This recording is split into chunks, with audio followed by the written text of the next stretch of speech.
ಆತ್ಮೀಯ ರೈತ ಬಾಂಧವರೇ, ಸಾರ್ವಜನಿಕ ಬಂಧುಗಳೇ, ಇಂದು ಹೇಮಾವತಿ ನೀರಿಗಾಗಿ ಬೃಹತ್ ಮೆರವಣಿಗೆ ಪ್ರತಿಭಟನೆ ತಾಲೂಕು ಕಚೇರಿವರೆಗೆ ಸಾಗ್ತಾ ಇದೆ. ಮತ್ತಿಗೆಟ್ಟ ಗೇಟಿನಿಂದ ಎಲ್ಲರೂ ಸಹ ಬರಬೇಕು, ಯಾರು ಕೈ ಕಟ್ಕೊಂಡು ನಿಂತ್ಕೊಂಬಾರ್ದು.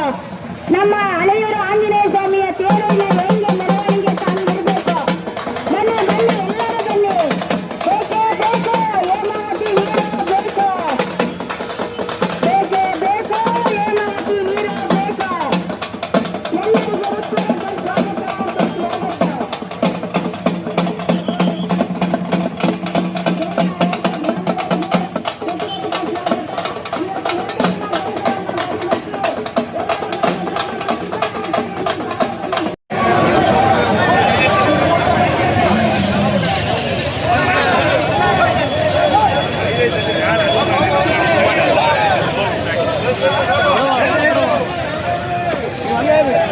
ಎಲ್ಲರಿಗೂ ಲೈನ್ ಮಾಡಿ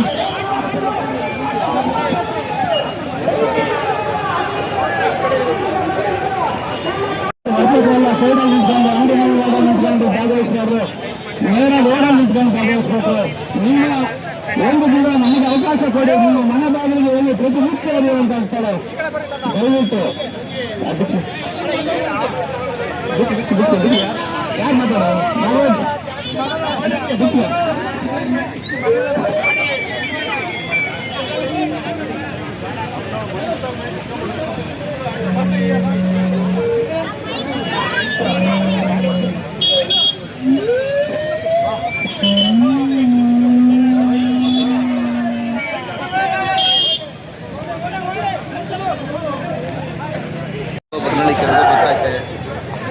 ಏನಿಲ್ಲ, ಹಂಗ್ ಲೆಕ್ಕಕ್ಕೆ ಬರಲ್ಲ ಅದು. ಜೈ ಜವಾನ್, ಜೈ ಜವಾನ್, ಏನೇ ಬರಲಿ, ಏನೇ ಬರಲಿ, ಹೇಮಾವತಿ ಹೋರಾಟಕ್ಕೆ, ಹೇಮಾವತಿ ಹೋರಾಟಕ್ಕೆ, ಭಾರತ್ ಮಾತಾ ಕಿ. ಯಾತಕ್ಕಾಗಿ ಹೋರಾಟ, ಯಾತಕ್ಕಾಗಿ ಹೋರಾಟ, ಬೇಕೇ ಬೇಕು, ಬೇಕೇ ಬೇಕು.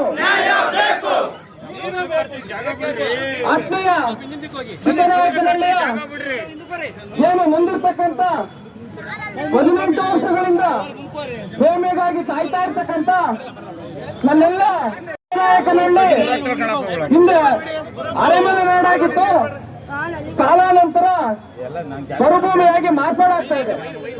30-40 ವರ್ಷಗಳಿಂದ ನಮ್ಮ ಜಮೀನುಗಳಿಗೆ, ನಮ್ಮ ತೋಟಗಳಿಗೆ, ನಮ್ಮ ಕೃಷಿ ವ್ಯವಸ್ಥೆಗೆ ಬೇಕಾದಂತ ನೀರನ್ನ ಸಹಜವಾಗಿ ಮಳೆಯ ಮುಖಾಂತರ, ಕೆರೆಗಳು ತುಂಬಿ ಹಳ್ಳಿಗಳ ಮುಖಾಂತರ ನಾವು ಸಮೃದ್ಧಿಯಾಗಿ ಇಲ್ಲಿನ ರೈತರು ಜೀವನ ನಡೆಸ್ತಾ ಇದ್ವಿ.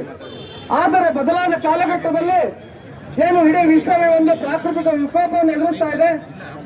10 ವರ್ಷಗಳಿಗೊಮ್ಮೆ ನಿರಂತರ ಬರಗಾಲ. 2010ರಿಂದ 2020ರ ನಡುವೆ ಒಂದೇ ಒಂದು ವರ್ಷ ಮಾತ್ರ ಮಳೆ ಬಂತು. ಕಳೆದ 9 ವರ್ಷ ಮಳೆನೇ ನೋಡ್ಲಿಲ್ಲ. ಹಾಗೇನೆ 2022ರಲ್ಲಿ ಅತ್ಯಂತ ಹೆಚ್ಚಿನ ಮಳೆ ಆಯಿತು. ಸುಮಾರು 70 ವರ್ಷಗಳಿಂದ ಹಿಂದೆ ತುಂಬೈತಂತ ನವಿಲ ಕೆರೆ 2022ರಲ್ಲಿ ತುಂಬಿತು. ಮರು ವರ್ಷನೇ ಅಲ್ಲಿನ ಸುತ್ತಮುತ್ತ ಬೋರ್ವೆಲ್ಗಳು ನೀರಿಲ್ಲದೆ ಬರಡಾಗೋದ್ವು. ಈ ಎಲ್ಲ ಘಟನಾವಳಿಗಳನ್ನು ಕಂಡುಕೊಂಡಂತ ಹಿಂದಿನ ಸರ್ಕಾರ ಏನಿತ್ತು, ಅಂದಿನ ಯಡಿಯೂರಪ್ಪನವರು, ಈಶ್ವರಪ್ಪನವರು, ಎಲ್ಲದಕ್ಕಿಂತ ಹೆಚ್ಚಾಗಿ ನೀರಾವರಿ ತಜ್ಞರಾದಂತಹ GS ಪರಮೇಶ್ವರಯ್ಯನವರು ತಾಂತ್ರಿಕವಾಗಿ ಚಿಕ್ಕನಾಯಕನಹಳ್ಳಿ 26 ಕೆರೆಗಳಿಗೆ ಹೇಮಾವತಿ ಕೆರೆ ನೀರನ್ನ ಹರಿಸಬಹುದು ಅಂತ ಹೇಳಿ ಒಂದು ಪ್ರಾಮಾಣೀಕರಿಸಿದ ಮೇಲೆ ಅಂದಿನ ಸರ್ಕಾರ ಈ ಯೋಜನೆಗೆ ಚಾಲನೆ ಕೊಡ್ತು. ಒಂದು ವೇಳೆ ಸರ್ಕಾರದ ಯೋಜನೆಗಳು ಕೇವಲ ಘೋಷಣೆಗಳಾಗಬಾರ್ದು, ನಿಗದಿತ ಕಾಲಮಿತಿಯೊಳಗೆ ಆ ಯೋಜನೆ ಪೂರ್ಣಗೊಂಡು ಯಾರಿಗೆ ಆ ಪ್ರಯೋಜನ ತಲುಪಬೇಕು, ಆ ತಲುಪ್ತಕ್ಕಂಥ ಕೆಲಸವನ್ನು ಯಾರು ಮಾಡಬೇಕು? ಸರ್ಕಾರ ಮಾಡಬೇಕು. ಸರ್ಕಾರ ಅಂದ್ರೆ ಯಾರು ಅಲ್ಲ, ನಾವೇನೆ. ನಮ್ಮ ಪರವಾಗಿ ನಮ್ಮ ಕೆಲಸ ಮಾಡ್ತಕ್ಕಂಥ ಪ್ರತಿನಿಧಿ ಸರ್ಕಾರ. ಪ್ರಜಾಪ್ರಭುತ್ವದಲ್ಲಿ ಅತ್ಯಂತ ಕಟ್ಟಕಡೆ ವ್ಯಕ್ತಿ ಕೂಡ ಕನಿಷ್ಠ ನಾಗರಿಕ ಸೌಲಭ್ಯಗಳನ್ನು ಪಡೆದು ಈ ದೇಶದಲ್ಲಿ ನೆಮ್ಮದಿಯಾಗಿ ಬದುಕು ಅಂತ ಹೇಳಿ ಪ್ರಜಾಪ್ರಭುತ್ವ ಮತ್ತು ಸಂವಿಧಾನ ಏನು ದೇಶದ ದೊಡ್ಡ ದೊಡ್ಡ ನಾಯಕರು ಸಂವಿಧಾನ ಮತ್ತು ಪ್ರಜಾಪ್ರಭುತ್ವದ ಬಗ್ಗೆ ಗಂಟೆಗಟ್ಟಲೆ ಓದಲ್ಲಿ ಬಂದಲ್ಲಿ ಏನು ಘೋಷಣೆ ಮಾಡ್ತಾರೆ, ಭಾಷಣ ಮಾಡ್ತಾರೆ. ಆ ಯಾವುದು ಕೂಡ ಇವತ್ತು ಜನಸಾಮಾನ್ಯಗಳಿಗೆ ತಲುಪ್ತಾ ಇಲ್ಲ. ನಾವೇನೆ ನಮ್ಮ ಕಣ್ಮುಂದೆ ನೋಡ್ತಾ ಇದ್ದೀವಿ. 18 ವರ್ಷಗಳ ಹಿಂದೆ ಏನು ಒಂದು ಈ ಭಾಗದ 26 ಕೆರೆಗಳಿಗೆ ನೀರನ್ನು ಹರಿಸ್ತಕ್ಕಂಥ ಈ ಭಾಗದ ಸುಮಾರು 2 ಲಕ್ಷಕ್ಕೂ ಹೆಚ್ಚಿನ ಜನಸಂಖ್ಯೆ ಇರತಕ್ಕಂಥ ಚಿಕ್ಕನಾಯಕನಹಳ್ಳಿ ತಾಲೂಕನ್ನ ಶಾಶ್ವತವಾಗಿ ಬರಮುಕ್ತ ಮಾಡತಕ್ಕಂಥ ಒಂದು ಯೋಜನೆಯನ್ನ ಚಾಲನೆಗೊಳಿಸ್ತು. ಆದ್ರೆ ಬಂದಂತ ಸರ್ಕಾರಗಳು ಈ ಯೋಜನೆಯನ್ನ ಗಂಭೀರವಾಗಿ ತೆಗೆದುಕೊಳ್ಳದೆ ಇಲ್ಲಿ ಬಂದಂತ ಅಧಿಕಾರಿಗಳು ಆ ಇಲಾಖೆಗೆ ಸಂಬಂಧಪಟ್ಟಂತ ಪ್ರತಿಯೊಬ್ಬರು ಇರ್ಬೋದು, ಏನು ಈ ಯೋಜನೆಗೆ ಬೇಕಾದಂತ ಲ್ಯಾಂಡ್ ಅಕ್ವಿಸಿಷನ್ ಇರ್ಬೋದು, ಭೂಮಿ ಇರ್ಬೋದು, ಅದಕ್ಕೆ ಸಂಬಂಧಪಟ್ಟಂತ ದಾಖಲೆಗಳನ್ನ ಇಲಾಖೆ ಇರ್ಬೋದು, ಹಾಗೇನೆ ಅದಕ್ಕೆ ಹಣ ಕೊಡ್ತಕ್ಕಂಥ ಮೇಲ್ಮಟ್ಟದ ಜಿಲ್ಲಾಧಿಕಾರಿಗಳಾಗಿರ್ಬೋದು, ಇವ್ರ್ಯಾರಿಗೂ ಕೂಡ ಈ ಚಿಕ್ಕನಾಯಕನಹಳ್ಳಿಯ ಬಡ ಜನರ ಬದುಕು ಬೇಕಾಗಿರ್ಲಿಲ್ಲ. ಈ ಚಿಕ್ಕನಾಯಕನಹಳ್ಳಿ ಜನಗಳ ಕಣ್ಣೀರು ಹರಿಸ್ತಕ್ಕಂಥ ಏನೋ ಒಂದು ಬದ್ಧತೆಯನ್ನು ತೋರಿಸ್ಲೇ ಇಲ್ಲ. ಈ ಒಂದು ವ್ಯವಸ್ಥೆ ಒಳಗಡೆ ನಮಗೆ ಇರ್ತಕ್ಕಂಥ ಹಕ್ಕನ್ನ ಕೇಳೋದ್ರಲ್ಲಿ ನಾವು ಕೂಡ ವಿಫಲರಾಗಿದ್ದೇವೆ.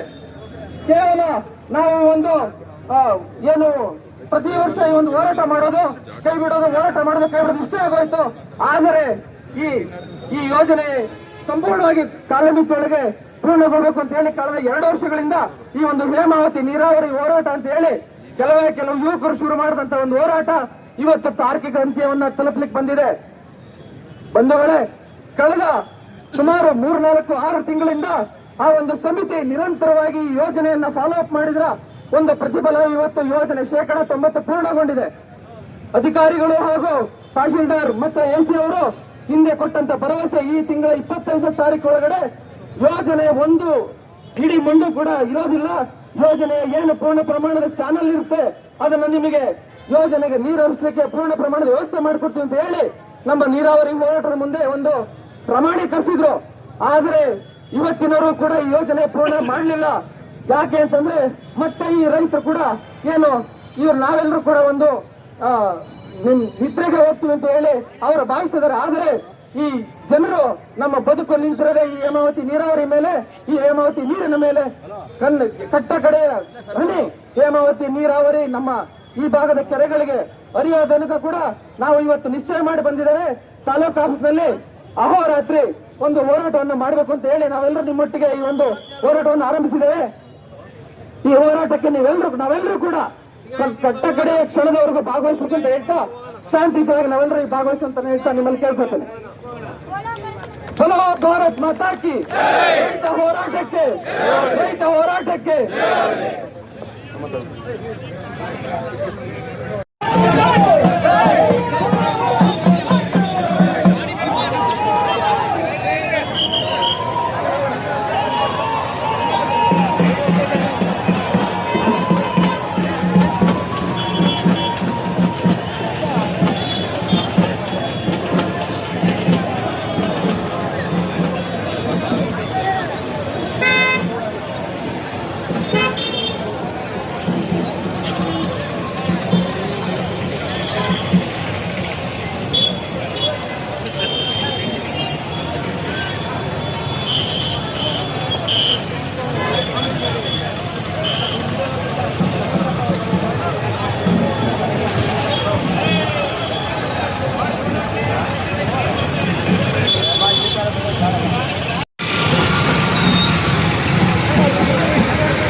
ಊಟ ಆಯ್ತಾ?